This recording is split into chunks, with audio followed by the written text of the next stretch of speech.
Hello दोस्तों, welcome to my YouTube channel. Well, एक बार फिर से आप सभी का स्वागत है अमेजिंग क्लास में। तो हर बार की तरह हम इस वीडियो से, इस क्लास से बहुत कुछ सीखेंगे। जैसे कि मैं आपको बता देता हूं कि इंग्लिश को किस तरीके से रीड किया जाता है, हाउ टू रीड इंग्लिश। साथ ही हम देखेंगे इंग्लिश को हिंदी में किस तरीके से अनुवाद करना है, किस तरीके से इंग्लिश को हिंदी ट्रांसलेट करना है, और वर्ड मीनिंग भी हम इससे सीखेंगे। जो भी डिफ़िकल्ट वर्ड आएगा इस स्टोरी में, उसको हम हिंदी में देखने वाले हैं। ठीक है, तो वीडियो बहुत ज़्यादा इंपॉर्टेंट और इंटरेस्टिंग होने वाली है, खास करके उन लोगों के लिए जो बिगनर लेवल में। तो वीडियो को पूरा अंत तक देखिएगा, ध्यानपूर्वक देखिएगा, और प्रोनाउंसिएशन भी हम देखेंगे। तो इसे ध्यान से सुनना है ताकि आपको हर एक वर्ड जो है मतलब कि अच्छे से पता चल जाए कि किस तरीके से हमें उच्चारण करना है, किस तरीके से बोलना है। क्योंकि बहुत सारे स्टूडेंट हैं, वो वर्ड उनको पता तो रहता है लेकिन उनके मुंह से वो वर्ड सही तरीके से उच्चारण नहीं हो पाता। इसलिए ठीक है, ध्यानपूर्वक सुनना है आप सभी को। ठीक है, तो चलिए बिना किसी देरी के हमारी वीडियो को स्टार्ट करते हैं। और फ्रेंड्स, आगे बढ़ने से पहले मैं आपको बता दूं, अगर आप हमारे चैनल पर नए हैं तो इस चैनल को सब्सक्राइब कर लीजिए, साथ ही बेल आइकन दबा दीजिएगा ताकि जब भी हम कोई नई वीडियो डालें सबसे पहले आप तक नोटिफिकेशन पहुंच जाए। तो चलिए स्टार्ट करते हैं। देखिए, ये जो स्टोरी है, हमारी स्टोरी का टाइटल है पंडित एंड रिच मैन। ठीक है, मतलब कि पुजारी और अमीर आदमी, अमीर व्यक्ति। ठीक है, चलिए देखते हैं। There was pandit in the village, he was well versed in all scriptures. There was pandit in the village, गांव में एक पंडित था। ठीक है, he was well versed in all scriptures, वह सभी शास्त्रों का ज्ञाता था, मतलब कि उसे सभी शास्त्रों की समझ थी, नॉलेज थी।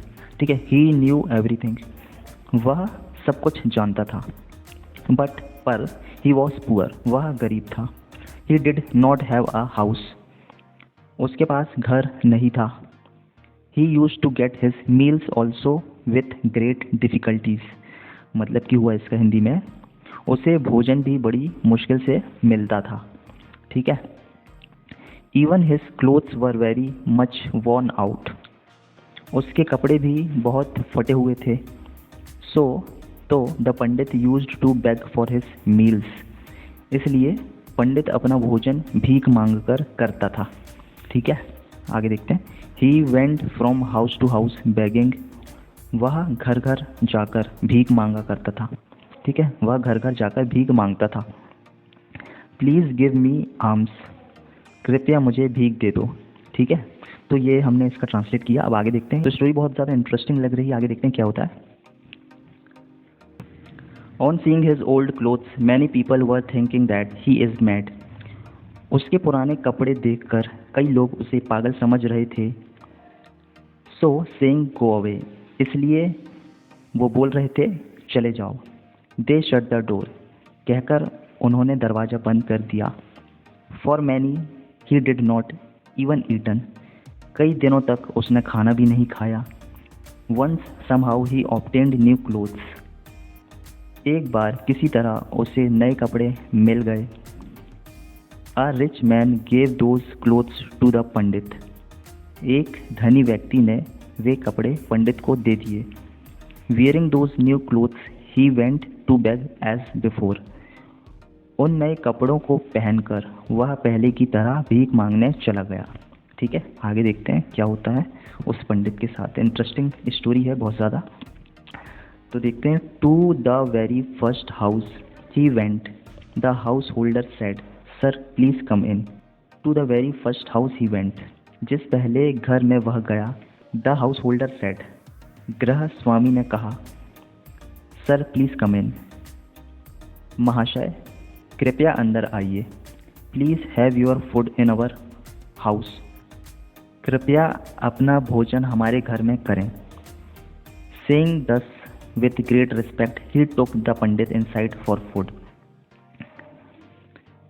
ऐसा कहकर बड़े आदर के साथ उसने पंडित को भोजन के लिए अंदर ले गया।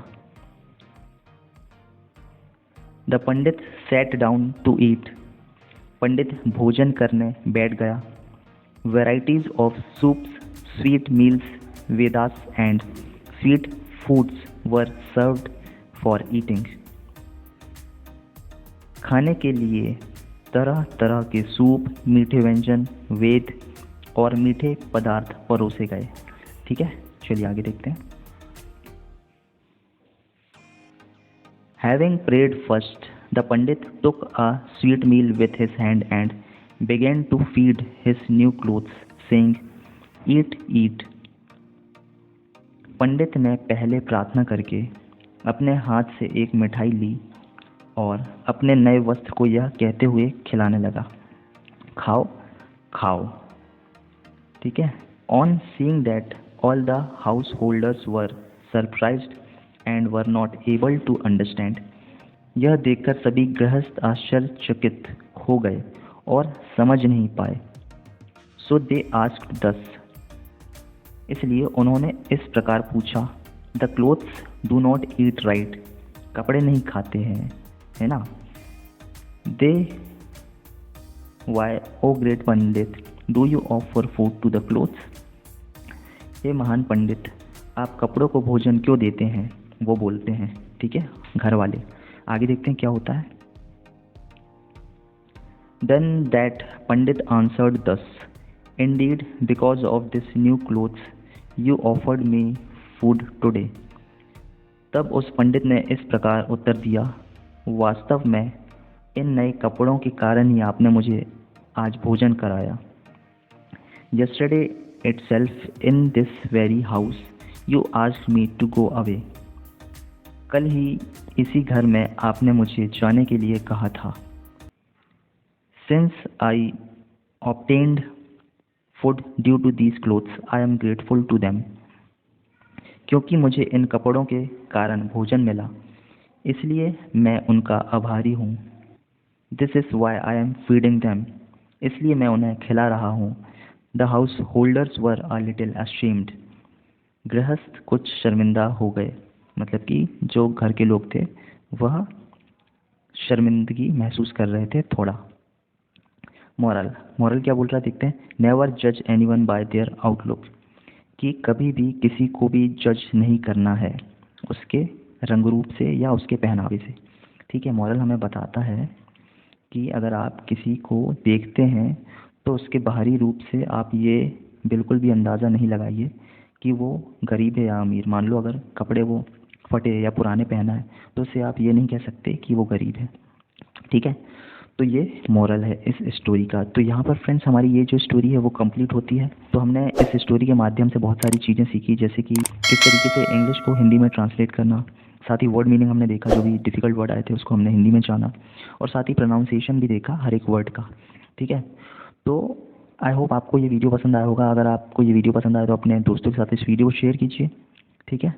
तो मिलते हैं नेक्स्ट वीडियो में, तब तक के लिए कीप लर्निंग कीप हसलिंग।